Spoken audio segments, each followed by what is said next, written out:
Hi and welcome back to Pacific Charity Compliance. In this video, we'll talk about government ID numbers and how to differentiate between them. These are helpful filing tips to get you on the right track.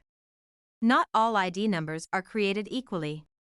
You wouldn't enter your driver's license number on a form where it asks you to enter your passport number.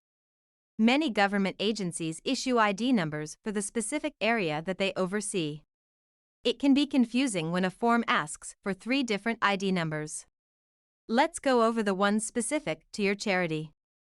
The Federal Employer ID Number, or FEIN, issued by the IRS has 9 digits with a dash after the first 2 digits. It can be found on correspondence from their office. Look for the IRS logo on their documents. Corporate numbers are issued by the California Secretary of State. Entity numbers are issued by the California Franchise Tax Board. Depending on the classification of your organization, your charity may have either an entity number issued by the California Franchise Tax Board or a corporation number issued by the California Secretary of State. The California Franchise Tax Board may adopt the corporation number and use it as the entity number. Both the corporate and entity ID numbers are 7 digits. Look for the California SOS or California FTB agency logos on agency documents with their corresponding ID numbers. State charity registration numbers are issued by the California Attorney General's Registry of Charities and Fundraisers.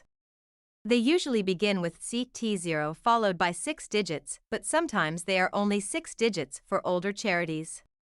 If your 6-digit ID number begins with a 0, make sure to include that 0 because it is required when filling out forms. The registry will always include their ID number on their letters.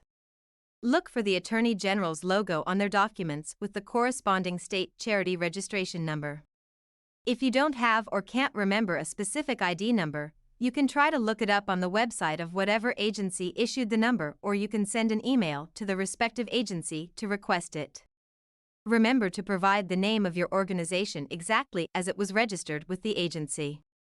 Name abbreviations, or, close enough, to the original name cannot be found in their database because there are likely other organizations with a similar name. For example, this imaginary charity is named Pacific Charity Compliance Foundation and has 3 ID numbers, one from each agency. The FEIN, issued by the IRS, is 95-9234567. The corporate number issued by the Secretary of State is 675-2883. The state charity registration number issued by the Attorney General's Registry is CT0399046 on this form. I now know exactly which ID number I should enter on each line. Entering incorrect ID numbers on a form may result in a delay in processing. Let's do a quick review. Your charity most likely has 3 different ID numbers. Make sure to use the correct one when filing with each agency. If you need to know what your ID number is, look for it on a document with the agency's logo or send an email to request it. For more filing tips, be sure to view our other videos. See you next time.